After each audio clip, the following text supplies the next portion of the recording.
Alô você, Pastor Carlos Pereira aqui, você está no canal EBD na Veia e essa é mais uma aula da lição da Escola Bíblica Dominical, da lição de adultos da nossa CPAD.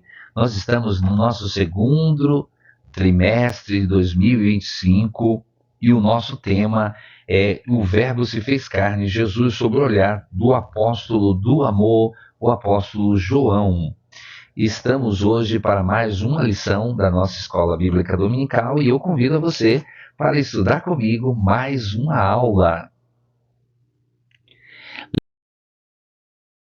Lição de número 4, 27 de abril de 2025, segundo trimestre de 2025, Jesus, o pão da vida.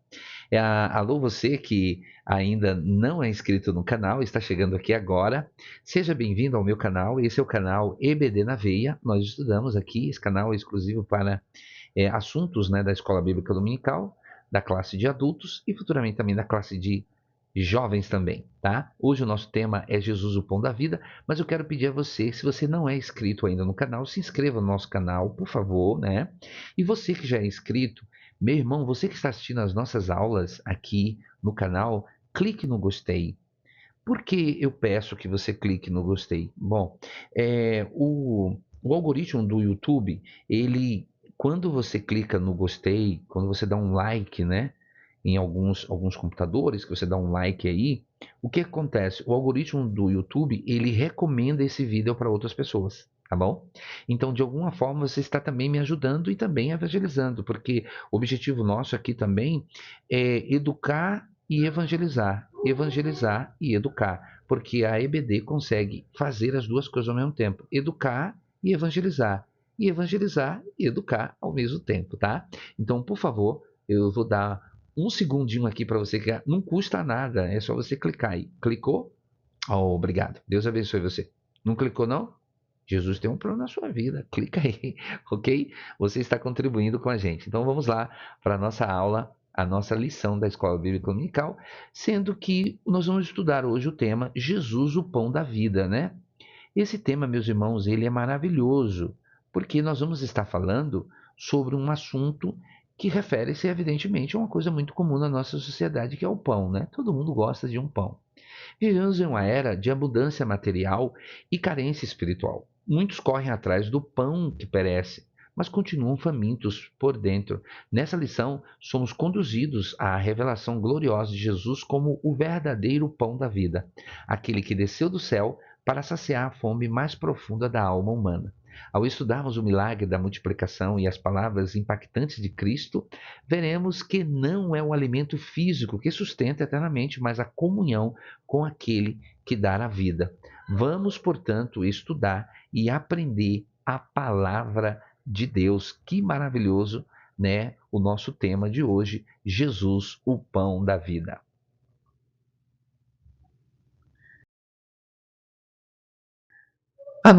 Vamos para o nosso textuário. Eu sou o pão da vida, João capítulo 6, verso 48. Eu sou o pão da vida. Veja, dentro do contexto, né, nós estamos iniciando, né, o nosso estudo. Jesus usa essa expressão próximo da Páscoa em Israel, quando ele estava aqui, né? Poucos depois de multiplicar pães e peixes e alimentar uma grande multidão, Jesus declarou ser o pão da vida, ou o pão vivo que desceu do céu. Ele estava com isso sugerindo que as pessoas precisam de mais coisas que o pão material. Elas precisam de alimento espiritual que apenas Jesus pode oferecer. Veja, Jesus é o pão vivo que desceu do céu. Agora eu vou trazer para você uma curiosidade missionária, né? Veja que coisa interessante. Algumas traduções da Bíblia para povos indígenas e nativos, como os esquimós, né, no Ártico, precisaram adaptar palavras e imagens para transmitir sentido, já que muitos conceitos bíblicos não existem na cultura local.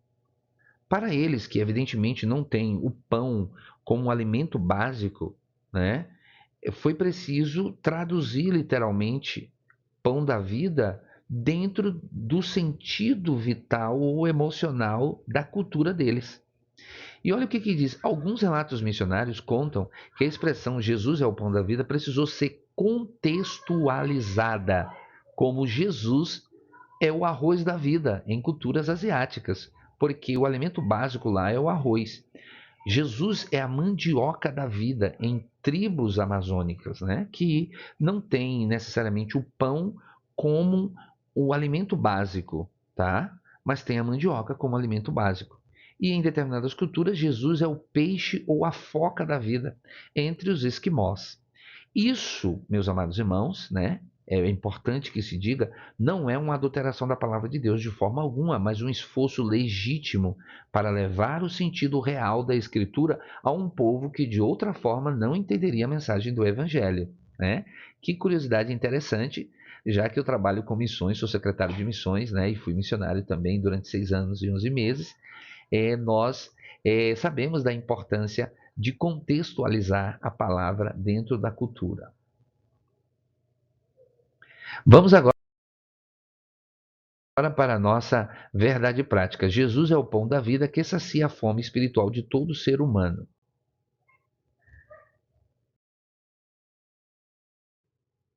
Nossa leitura bíblica em classe está em João capítulo 6, versos de 1 a 14. Vamos lá. Depois disso, partiu Jesus para outro lado do mar da Galileia, que é o de Tiberíades. E grande multidão o seguia, porque via os sinais que operava sobre os enfermos. E Jesus subiu ao monte e assentou-se ali com os seus discípulos. E a Páscoa, a festa dos judeus, estava próxima. Então Jesus, levantando os olhos e vendo que uma grande multidão vinha ter com ele, disse a Filipe: Onde compraremos pão para estes comerem? Mas dizia isto para o experimentar, porque ele bem sabia o que havia de fazer. Filipe respondeu-lhe: 200 dinheiros de pão não lhes bastarão, para que cada um deles tome um pouco. E um dos seus discípulos, André, irmão de Simão Pedro, disse-lhe: Está aqui um rapaz que tem 5 pães de cevada e 2 peixinhos. 2 peixinhos. Mas que é isso para tantos? E disse-lhe: Mandai assentar os homens.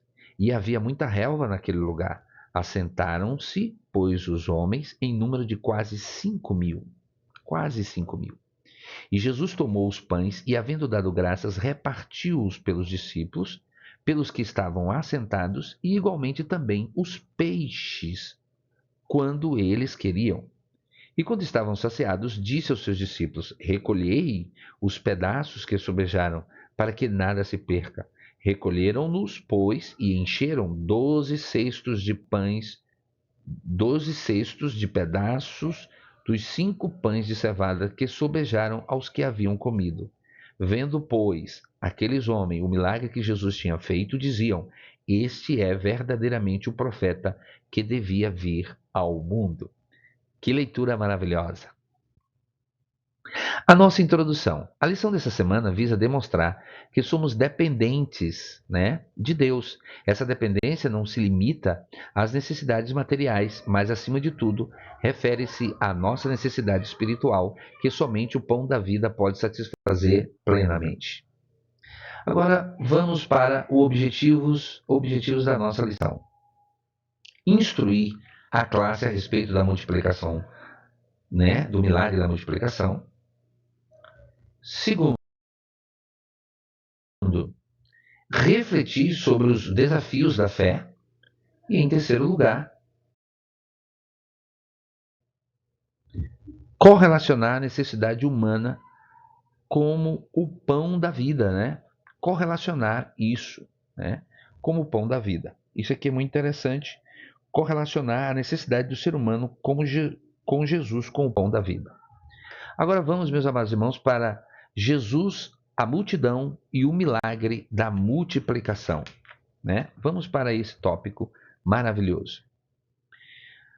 O Evangelho de João, a multiplicação de pães e peixes. O Evangelho de João relata um dos mais impressionantes milagres de Jesus quando ele conseguiu alimentar quase 5.000 homens com 5 pães e 2 peixinhos. Olha que coisa maravilhosa e poderosa, né? É esse nosso primeiro tópico, né? Porque ele trata diretamente, né, de Jesus, a multidão e o milagre da multiplicação. Vamos destacar alguns pontos essenciais para iniciar a exposição desse primeiro subponto. O movimento do texto bíblico, o milagre da multiplicação, o equívoco da multidão, a revelação espiritual e o convite de Jesus. O movimento da lição.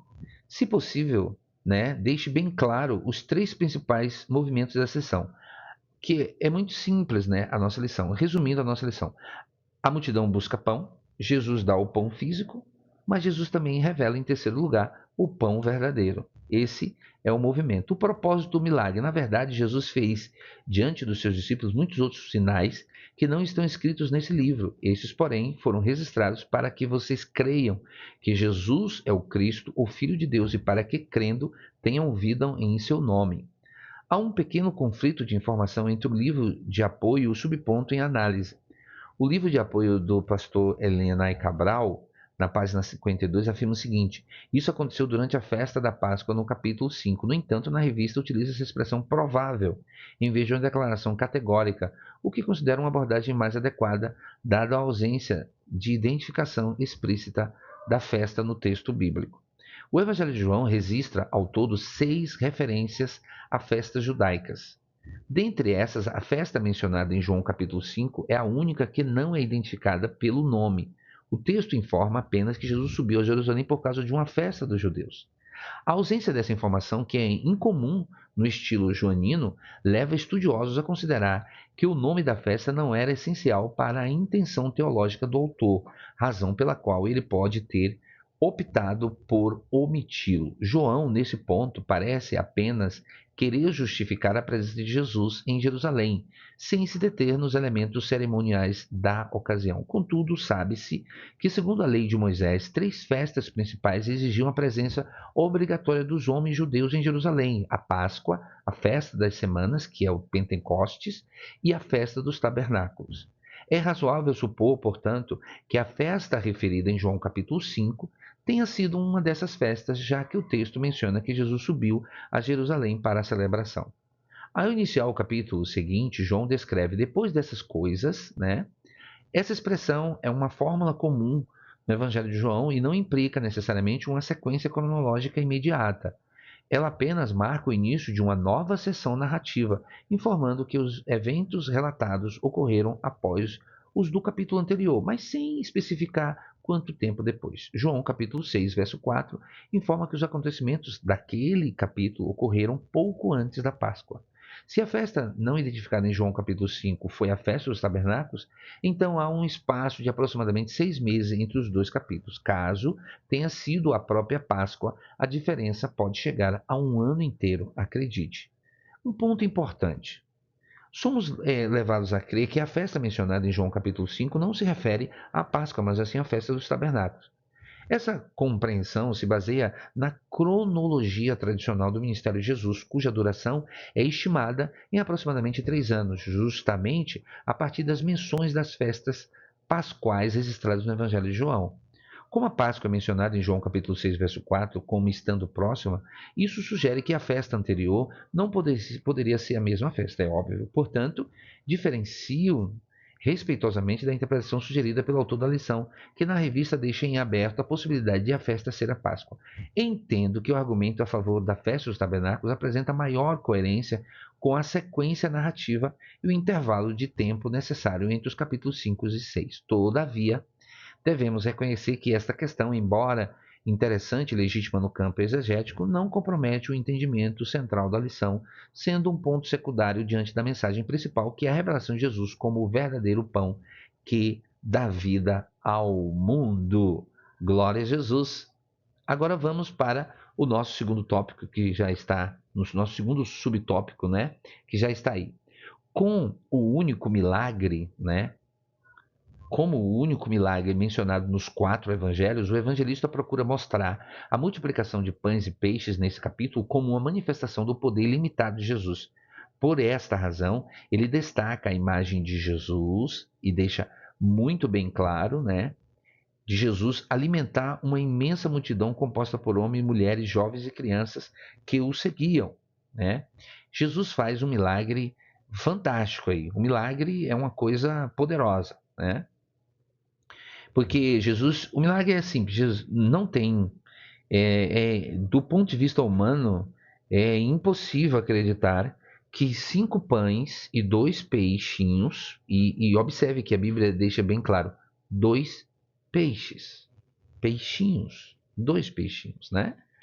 É, não teria condição, de forma alguma, de alimentar 5.000 homens. O milagre da multiplicação dos pães e peixes, registrado em João capítulo 6, versículos de 1 a 13, é um dos mais impressionantes do ministério público de Jesus. Por que, pastor Carlos, é impressionante? Pois esse milagre possui uma característica teológica singular.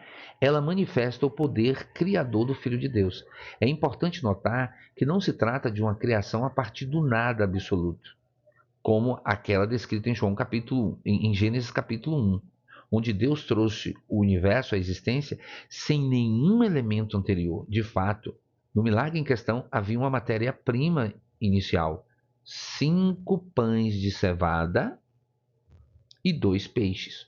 Contudo, o que torna o ato de Jesus extraordinário é o fato de que, a partir dessa quantidade insignificante, ele alimentou milhares de pessoas, algo humanamente impossível e que ultrapassa completamente a razão e o natural. Glória a Deus. Não houve plantio, colheita, pesca ou cozimento. O alimento surgiu nas mãos do próprio Cristo. Ele pega o pão, né? Ele pega o pão e dá graça. E aí ele começa a partir. Oh, glória a Deus. Imagine Jesus partindo dos 5 pães. Uma coisa é 5 pães na mão daquele garoto e 2 peixinhos na mão dele. Mas outra coisa é 5 pães e 2 peixinhos nas mãos de Jesus. Aleluia. Jesus, quando ele pega aqueles pães e os peixes, ele dá graça, né? Ele agradece. E aí ele começa a partir. Ao multiplicar os pães e peixes, Jesus não apenas demonstra compaixão, mas revela a sua identidade como o Verbo eterno, criador e sustentador de todas as coisas. Diferentemente dos milagres de cura e de libertação em que há uma restauração, a multiplicação é a manifestação direta do poder de criação e provisão divina, né? Jesus fez mesmo um milagre? Alguns tentam explicar o milagre da multiplicação dos pães e peixes, afirmando que, na verdade, o gesto generoso do menino teria levado outras pessoas a compartilhar os alimentos que estavam escondendo. Essa ideia, no entanto, é completamente infundada e contrária ao texto bíblico. Em primeiro lugar, Jesus conhecia o coração de todas as pessoas. Portanto, seria impossível enganá-lo quanto à verdadeira condição da multidão.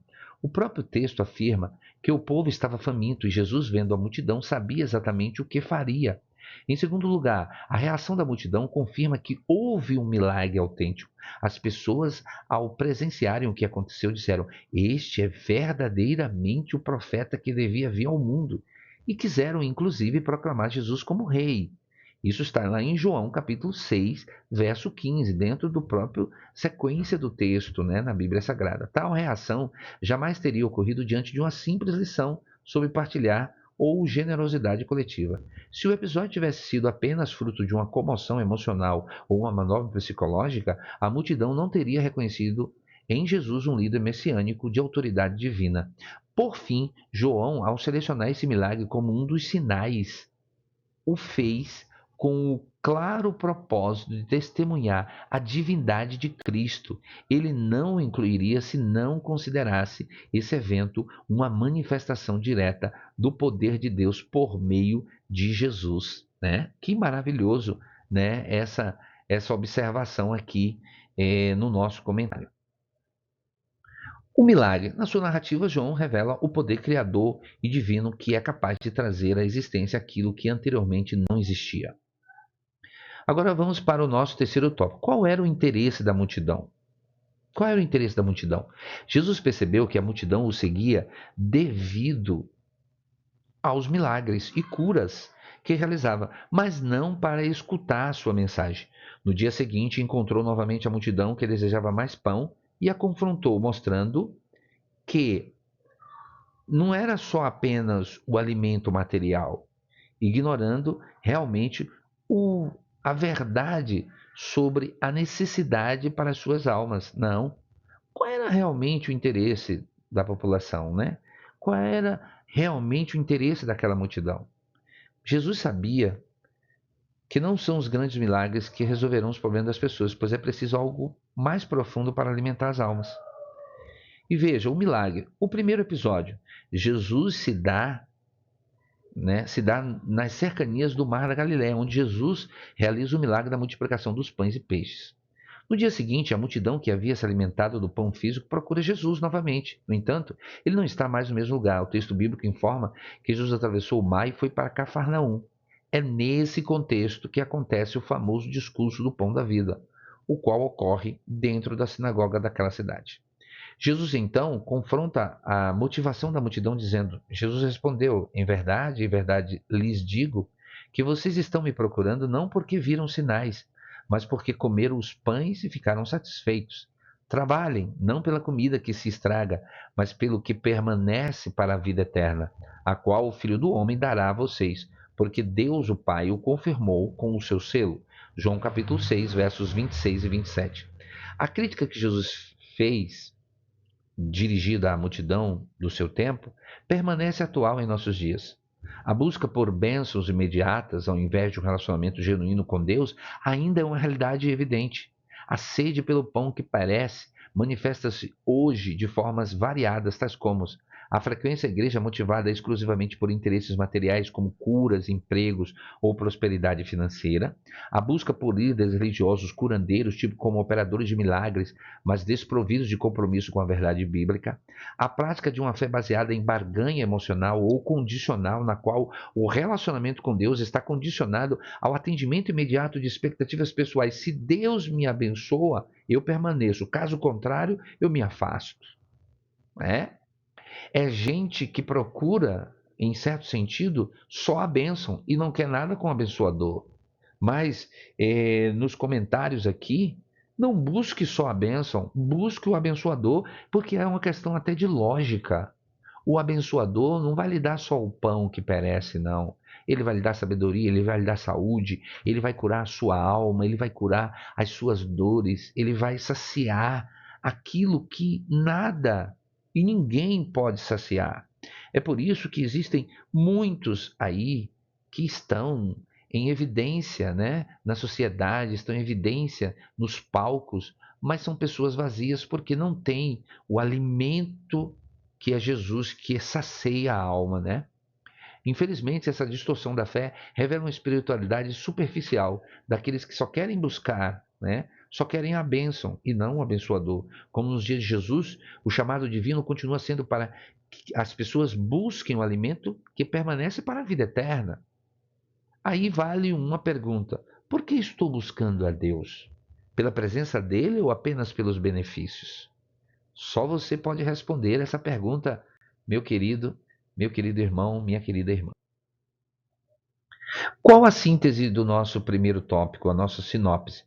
No episódio do milagre da multiplicação, Jesus percebeu que a multidão seguia por interesses distintos. Vamos agora para o segundo tópico da nossa lição, que é Jesus desafia a fé dos discípulos. O nosso subtópico diz: e Jesus subiu ao monte. Que monte seria esse? Não há uma designação específica para a localidade deste monte. Jesus subiu ao monte e sentou-se com os seus discípulos. A partir dali, nosso Senhor avistou uma multidão que vinha ao encontro. O texto, né, diz: e Jesus subiu ao monte. A pergunta, né, seria essa: que monte seria esse? Né? A lição apresenta um movimento pendular, indo e voltando entre os assuntos. Particularmente, eu prefiro uma abordagem linear, em que o raciocínio seja desenvolvido de forma progressiva, pois isso tende a evitar repetições desnecessárias e favorece a clareza na assimilação do conteúdo. Nesse subponto, há uma digressão. Somos conduzidos de volta aos versículos 3. Então Jesus subiu ao monte e assentou-se ali com seus discípulos. A expressão grega torros não designa necessariamente uma montanha específica ou uma encosta bem definida, é o que está aí no texto. O termo pode simplesmente indicar uma região montanhosa ou uma elevação, e nesse contexto é plausível que se refira à área oriental do lago da Galileia, conhecida atualmente como as Colinas de Golã. Já a expressão lugar deserto, utilizada por Marcos, não contradiz essa descrição, mas antes a complementa. O texto sugere que Jesus se retirou com seus discípulos, melhor dizendo, para um local afastado, possivelmente com o propósito de estar a sós com eles, como o próprio evangelista Marcos deixa claro. Foi nesse cenário isolado, mas não necessariamente desabitado, que Jesus viu a multidão se aproximando. Nesse lugar, Jesus identificou o estado espiritual da multidão. Ao desembarcar, Jesus viu uma grande multidão e compadeceu-se dela, porque eram como ovelhas que não têm pastor, e começou a ensinar-lhes muitas coisas. Marcos, capítulo 6, verso 34. Além disso, o Evangelho de João oferece um olhar mais detalhado sobre o episódio, revelando que Jesus, ao observar a situação, colocou os seus discípulos à prova com o propósito de ensiná-los e fortalecer a sua fé. Veja que Jesus sempre trabalhou dentro de um propósito específico, né? Então decidiu testar os seus discípulos. Filipe perguntando: onde compraremos pão para que esses comam? Todo o relacionamento de Jesus com seus discípulos estava sempre fundamentado em um ensinamento. Vamos agora para o tópico 2, o desafio para os discípulos. O Senhor utilizou a situação de uma multidão necessitada para transmitir aos seus discípulos uma valiosa lição. Ele estava demonstrando a limitação humana em resolver problemas complexos, né? Olha que coisa interessante. Vamos discussar um pouco sobre isso. Jesus não ficou aborrecido, né? Jesus estava apresentando aos discípulos, né, vamos dizer assim, um desafio para eles. Como é que vocês vão alimentar essa multidão? Jesus, evidentemente, não estava aborrecido quando viu a grande multidão, pensando que tumultuariam seu descanso ou seu tempo com os discípulos. Seu primeiro pensamento foi fornecer algo para que pudessem comer. Ele aproveita a ocasião para provar seus discípulos, especialmente Filipe e André. Esse momento revela um ensino profundo, o contraste entre a limitação humana e a suficiência divina. Oh, glória a Deus. Jesus pergunta a Filipe onde poderiam comprar pão para alimentar o povo, mas o texto deixa claro que essa pergunta não visava obter informação, mas dizia isso para o experimentar, porque ele bem sabia o que ia fazer. João capítulo 6, verso 6. Filipe responde com base no raciocínio lógico e financeiro. Seriam necessários 200 denários, aproximadamente 8 meses de salário, e ainda assim não seria suficiente. É o que diz o versículo 7. Sua resposta evidencia um olhar natural, limitado às possibilidades humanas, sem levar em conta o poder e a autoridade de Cristo. Em seguida, André menciona um menino com 5 pães de cevada e 2 peixinhos, mas também demonstra incredulidade ao declarar: mas o que é isso para tantas pessoas? Ambos os discípulos reconheceram o problema, mas não conseguem enxergar a solução espiritual. Filipe se prende à falta de recurso financeiro, André à insuficiência do que havia disponível. Nenhum dos dois contempla a presença do próprio Filho de Deus como parte desse momento maravilhoso, né? E aí nós temos, né, o nosso terceiro tópico aí, que é uma lição de provisão. A lição que tiramos desse episódio é que Deus nos surpreende com soluções extraordinárias. Ele demonstra o seu poder de provisão àqueles que confiam nele. Que coisa maravilhosa, né? Como é bom a gente aprender através dos estudos, né? E aqui nessa lição da escola dominical, talvez você já tenha lido esse texto, né? E como é bom a lição da escola dominical porque você olha os detalhes, né? Veja, é, Jesus manifesta o seu poder de provisão para aqueles que acreditam nele. Podemos fazer o seguinte: esse episódio revela que Jesus estava ensinando os seus discípulos a dependerem dele em meio à escassez, a olharem além das circunstâncias e a colocarem o pouco que têm em suas mãos, porque uma coisa são 5 pães e 2 peixinhos na mão de um menino, na mão de uma pessoa. Mas outra coisa é 5 pães e dois peixinhos na mão de Jesus. Oh, glória a Deus. Por que, pastor Carlos? Porque na mão de Jesus tem multiplicação, meu irmão. Na multiplicação, na mão de Jesus existe provisão, oh, glória a Deus. Na mão de Jesus, os milagres acontecem. Glória a Deus. A Ele seja glória, a Ele seja louvor.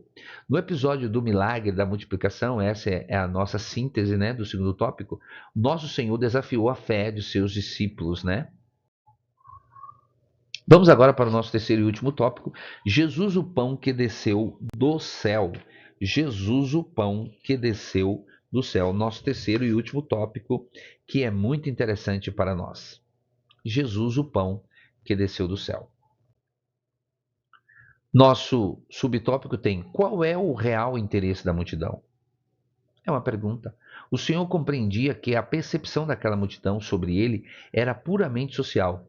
Desejava um líder que atendesse às suas necessidades materiais. Contudo, além do pão físico, nosso Senhor deseja oferecer-lhe o pão que desceu do céu, né? Essa é a parte que entra agora, meus irmãos, vamos dizer assim, a própria aplicação da nossa lição. Eis aí um exemplo clássico do problema relacionado a uma exposição com movimento pendular, conforme menciona o subponto 2.i. Por isso, é importante reiterar as aulas e analisar isso a pontos e subpontos que merecem mais atenção do que os outros. Vamos nos empenhar em identificar, à luz das Escrituras, algumas razões que levaram a multidão a interpretar erroneamente os sinais realizados por Jesus e também distorcer o seu verdadeiro significado. E, por fim, a não crer nele como Messias enviado por Deus. Veja, diante desse milagre da multiplicação do pão, veja que é uma coisa interessante, é uma coisa que mexe com o estômago das pessoas, né? Eles estavam famintos, Jesus pega o pão, multiplica, isso é maravilhoso. Na cabeça deles, eles queriam ter Jesus dentro da casa deles. Por quê? Porque um pão Jesus ia multiplicar para toda a família, eles não precisariam trabalhar. Aí entra uma questão que envolve o seguinte: a motivação carnal. Eles buscavam satisfação material imediata, o problema do imediativismo. Na verdade, vos digo que me buscais não porque viste os sinais, mas porque comeste do pão e vos saciastes.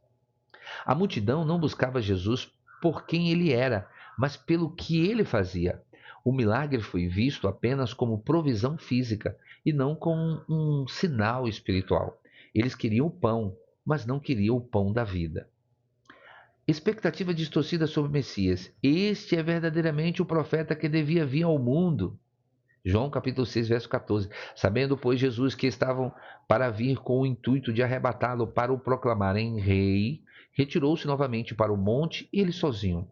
João capítulo 6, verso 15. A multidão esperava um Messias político e libertador, à semelhança de Moisés.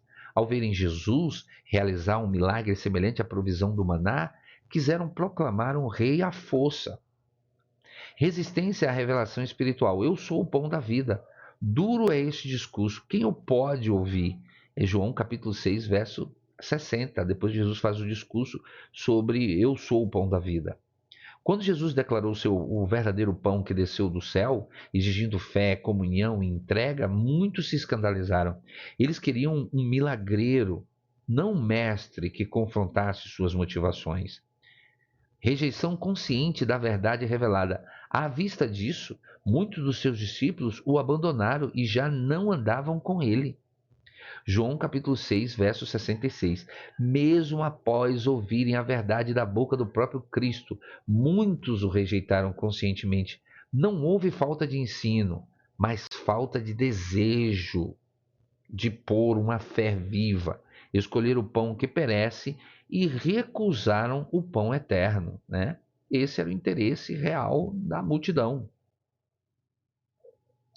Agora, nosso segundo subtópico do terceiro, né, tópico. Não é preciso debater o pão do céu. Não é preciso debater a respeito da identidade do pão do céu, pois trata-se do próprio Jesus.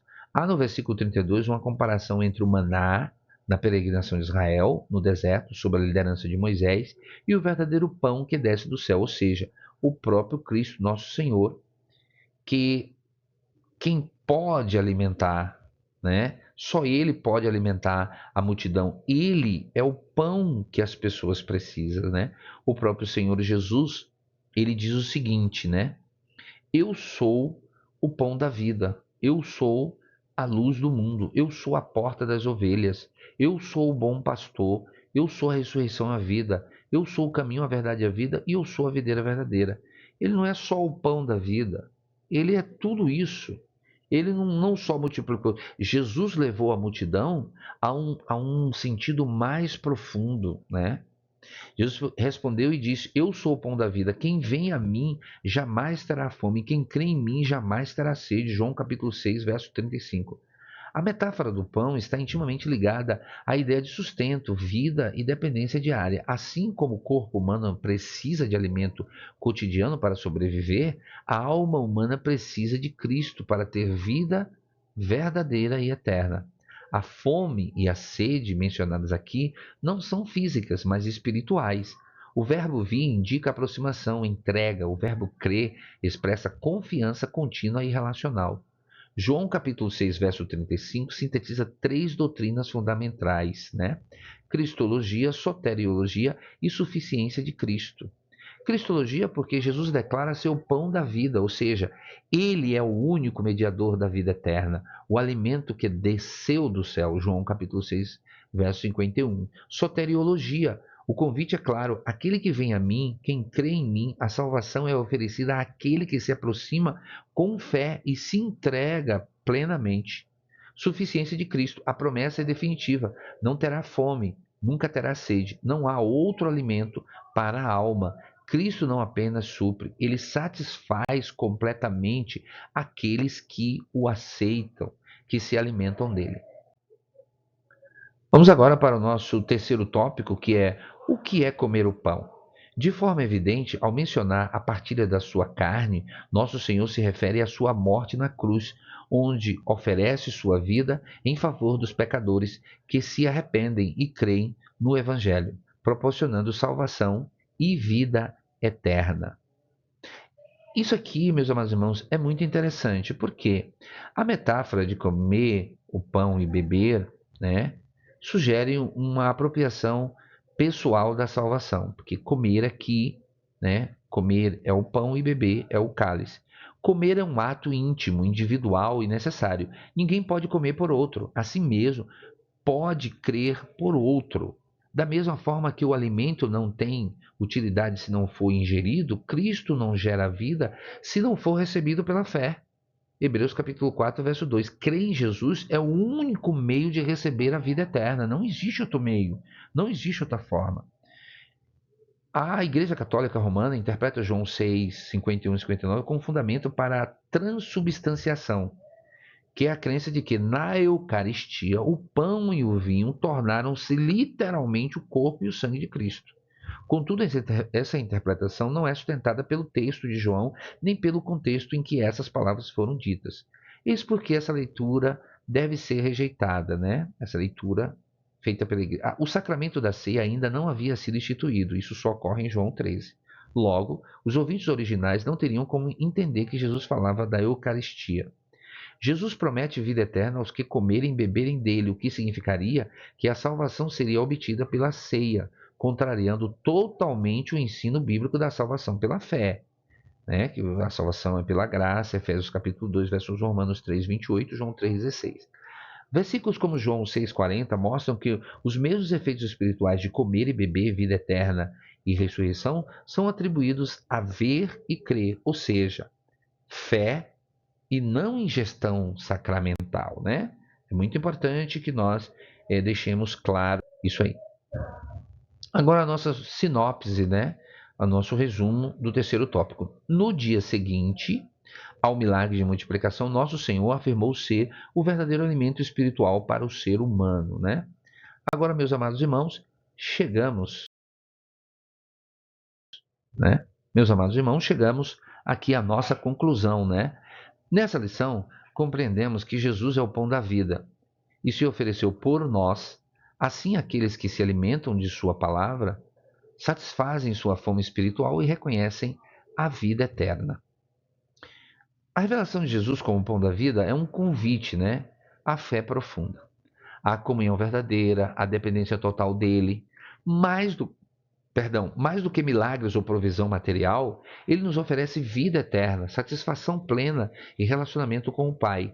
Ao estudarmos essa lição, somos desafiados a ir além do pão que perece, rejeitando uma fé utilitária e superficial. Que nossa fome seja por Ele e nossa satisfação nele. Alimentar-se de Jesus é crer, é permanecer, é viver por Ele, agora e para sempre. Só Jesus sacia a alma faminta. Glória a Deus por mais uma das nossas queridas lições, meus amados irmãos. Como é maravilhoso podermos estudar a palavra de Deus e como essa lição é maravilhosa. A você, meu querido irmão, que ainda não deu o seu like, por favor, deixe o seu like aí, nos ajude. É muito importante, tá? Por favor, se inscreva no canal, compartilhe, por favor, esse vídeo com alguém. Agora vamos para um compromisso que eu tenho com vocês, né? Vocês que são professores e chegaram até o final, eu tenho a cereja do bolo, né? Por favor, a dinâmica. A dinâmica Jesus, o pão da vida. Como é que vai ser? Quais são os materiais necessários para essa dinâmica?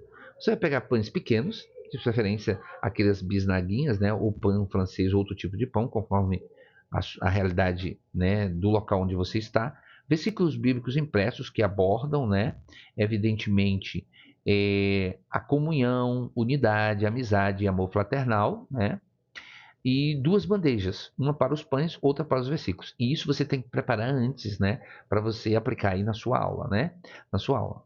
Aí os versículos, vamos lá, Salmo 133, verso 1, João 13, 34 e 35, Hebreus 10, 24 e 25 e Romanos 12, 10. Você pode voltar o vídeo para você estar vendo aí como é que você faz essa dinâmica. Como é que vai ser?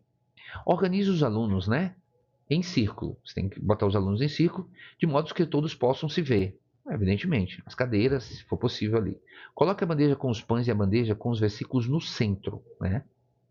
Quais são as orientações iniciais? Apresente brevemente a temática Jesus é o pão da vida, fonte de vida e comunhão verdadeira. Explique a dinâmica de forma clara e motivacional. Agora, como vai ser o desenvolvimento dessa dinâmica? Tá? Você vai fazer o seguinte: cada aluno de um por vez, vai ao centro, colhe um pão e um versículo.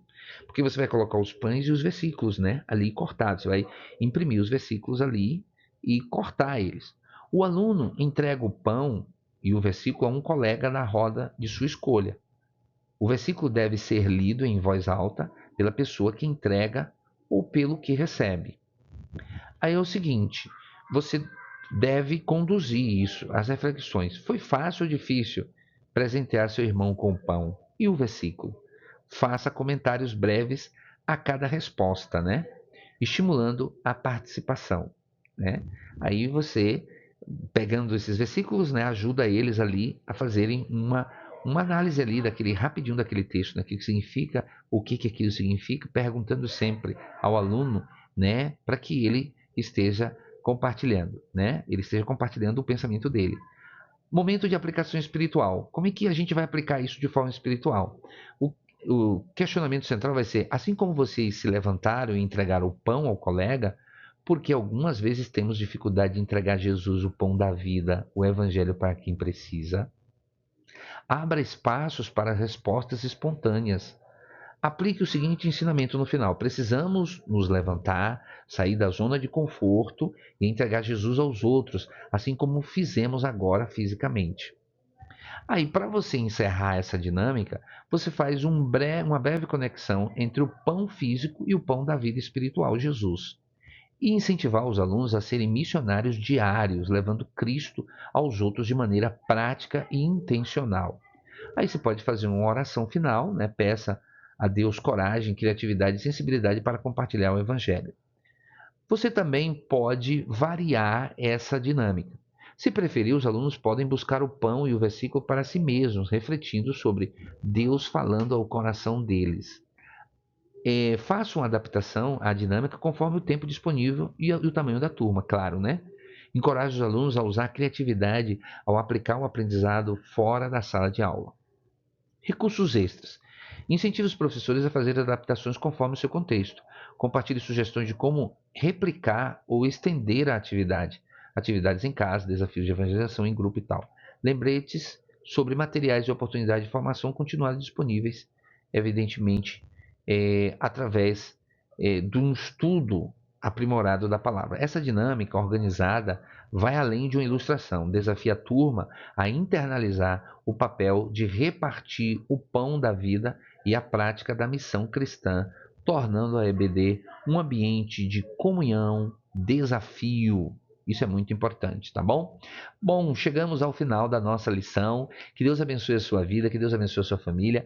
Quero dizer a vocês que na descrição desse vídeo, além de termos, né, o arquivo de PowerPoint, nós temos também, né, meus amados irmãos, você pode estar ajudando a gente no nosso canal. Também nós fazemos cotações de passagens aéreas mais baratas, ok?